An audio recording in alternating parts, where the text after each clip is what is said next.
Scene में हम हांचुल को देखते हैं जो कि ऑफिस के लिए रेडी हो रहा था। जैसे ही वो ब्रेकफास्ट करने के लिए टेबल पर बैठता है तो वहाँ पर सब कुछ मिर्ची से बना हुआ था, जिस पर वो अपनी मॉम से कहता है आपने ये सब कुछ मिर्च से क्यों बना दिया। इस पर तो उसकी मॉम एक बड़े से थैले की तरफ इशारा करते हुए कहती है बेटा ये सारी मिर्च तुम ही तो लेकर आए हो, तो फिर क्या सवाल कर रहे हो। जिस पर हांचुल कहता है ये मैं नहीं लेकर आया बल्कि मिनकी लेकर आया है, उसी ने मुझे दिया है। मिनकी का नाम सुनते ही तो मॉम भड़क जाती है और वो हांचुल को डांटना शुरू कर देती हैं कि तभी रूम के अंदर से गिटार की आवाज आती है। गिटार की आवाज सुनकर तो मॉम का गुस्सा 7वें आसमान पर चला जाता है और वो गुस्से में रूम में जाती हैं जहां पर हांचुल का छोटा भाई गिटार बजा रहा था। बस फिर क्या था, मॉम उसको पकड़ के कूट देती है और हांचुल का सारा गुस्सा भी उसी के ऊपर निकाल देती है। इस पर तो हांचुल बिना खाना खाए ही वहां से चला जाता है। अगले सीन में हम हांचुल को डॉक्टर के सामने देखते हैं जहां पर डॉक्टर हांचुल को बताते हैं कि उसको लीवर कैंसर है और उसके पास ज्यादा से ज्यादा 1 साल है। जिसे सुनकर हांचुल बहुत ही ज्यादा अपसेट हो जाता है बिकॉज इस दुनिया में कौन है जो इतनी कम उम्र में मरना चाहेगा। इसके बाद हांचुल अपने ऑफिस जाता है जहां पर लेट आने की वजह से बॉस उसके ऊपर चिल्लाता है, लेकिन ये बंदा चुपचाप अपना काम करने लगता है।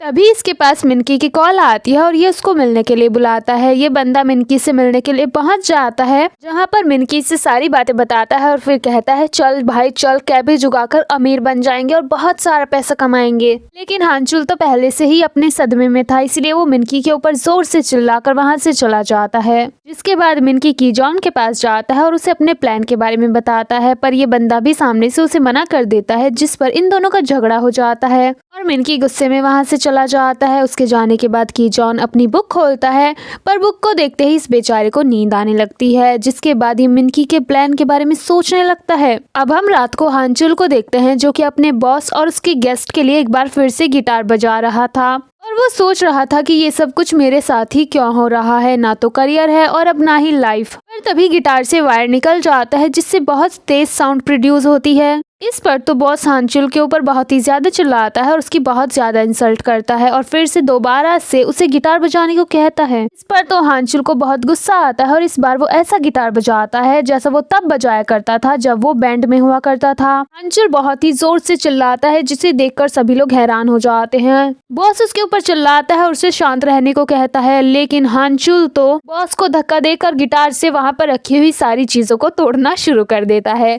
जिसके बाद डरकर सभी लोग वहां से भागते हैं, लेकिन हांचुल बॉस को भागने नहीं देता और वो उसको रूम में दोबारा खींचकर दरवाजा बंद कर देता है। जिसके बाद अंदर से बॉस की जोर जोर से चिल्लाने की आवाजें आती हैं। अगले सीन में हम मिनकी को उसके घर पर गिटार बजाते हुए देखते हैं। तभी डोर बेल बजता है, वो दरवाजा खोलता है। दरवाजे पर हांचुल अपने बोरिया बिस्तर के साथ खड़ा हुआ था। मिनकी कहता है तुम यहाँ पर क्या कर रहे हो। इस पर हांचुल कहता है चल भाई कैबेज उगाकर बहुत सारा पैसा कमाते हैं और अंबानी बन जाते हैं। इस पर तो मिनकी बहुत ही ज्यादा एक्साइटेड होकर कहता है क्या तू सच बोल रहा है ना, चल जल्दी खा मेरी कसम। जिस पर हांचुल उसके कॉलर पकड़ के कहता है हाँ तुम्हारी कसम, लेकिन इसके बाद अगर तूने एल्बम रिलीज नहीं किया तो मैं तुझे ऊपर पहुंचा दूंगा। इस पर मिनकी कहता है तुम्हें टेंशन लेने की जरूरत नहीं है, मैंने सब कुछ प्लान कर लिया, चलो अंदर चलते हैं। पर तभी कोई दरवाजे को अपने हाथ से रोकता है। मिनकी देखता है तो ये कोई और नहीं बल्कि की जॉन होता है। की जॉन भी अपनी पढ़ाई का त्याग करके मिनकी के लक्ष्य कदमों पर चल पड़ा था। बस फिर क्या था, मिनकी का खुशी का कोई ठिकाना ही नहीं था और वो अलग ही तरीके से अपनी खुशी जाहिर करता है। इसमें की जॉन भी उसकी मदद करता है। इस पर तो हांचुल का रिएक्शन वाज लाइक अगर मैंने अपने बॉस का भुर्ता नहीं बनाया होता तो इन दोनों की कब्र यहीं बना देता।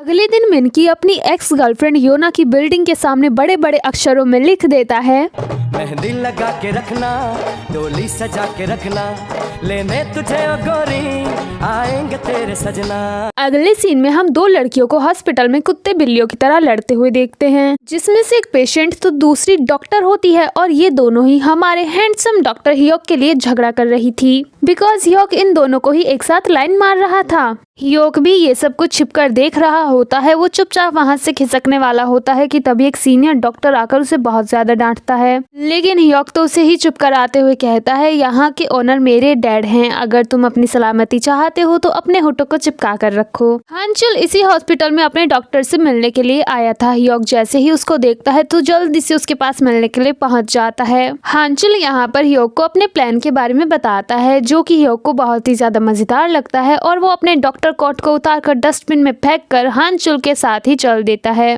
लेकिन मिनकी नहीं चाहता था कि ह्योक उनके साथ जाए, इसलिए वो ह्योक के साथ झगड़ा करता है, पर हानचुल उसे समझाता है कि अभी हमें ज्यादा से ज्यादा लोगों की जरूरत है। जिसके बाद न चाहते हुए भी मिनकी को ह्योक को अपने साथ लेकर चलना पड़ता है। मिनकी इन तीनों को ही गांव में ले आता है और फिर सबको कहता है ये है मेरा होम टाउन जहाँ पर हम सबके सपने पूरे होने वाले हैं और मेरे गांव का नाम है हंदोकरी। इस पर तो ह्योक कहता है ये कुछ ज्यादा ही नया नाम नहीं है, जिस पर मिनकी उन तीनों को ही इस नाम के पीछे की कहानी सुनाता है। वो कहता है ये कहानी है चीनी आक्रमण के समय की, जब राजा अपने सैनिकों के साथ जा रहा था। वो इसी गांव पर था कि तभी दूसरे सैनिकों ने उसके ऊपर हमला कर दिया, पर तभी कुछ हिरन आकर राजा को बचा लेते हैं, जिसके बाद राजा इस गांव का नाम हंदोकरी रख देता है और आज भी उस हिरन का एक वंशज इस गांव में है। लेकिन उन तीनों को ही मिनकी की इस कहानी पर यकीन नहीं होता, उनको ये सब कुछ बकवास लग रहा था। जिसके बाद मिनकी उन्हें वो हिरन भी दिखाता है जिसके गले में सोने का लॉकेट होता है और उसका नाम फ्लावर होता है, पर अभी भी इसकी बातों पर किसी को यकीन नहीं हो रहा था कि भला कोई हिरन आकर इस तरह से राजा को कैसे बचा सकता है।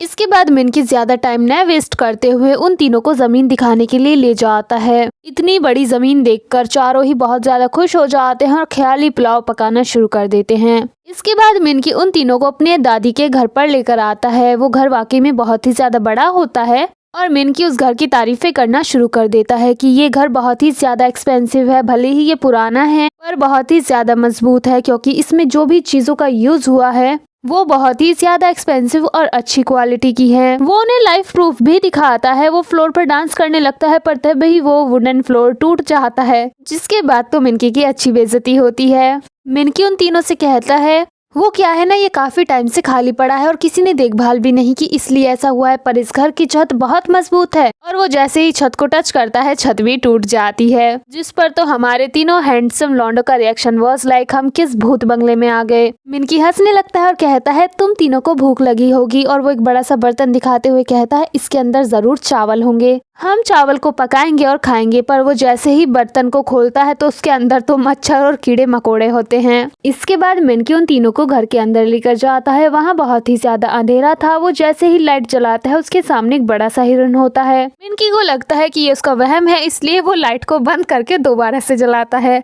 लेकिन अभी भी उन चारों के सामने बड़ा सा हिरन होता है। जिसके बाद तो वो चारों जोर से चिल्लाकर बाहर भागते हैं। हिरन को देखकर इन चारों की ही हालत खराब हो चुकी थी। हानचुल मिनकी के ऊपर चिल्लाते हुए कहता है अबे साले, तूने तो कहा था कि तूने सारी तैयारी कर ली है, तो फिर ये सब क्या है।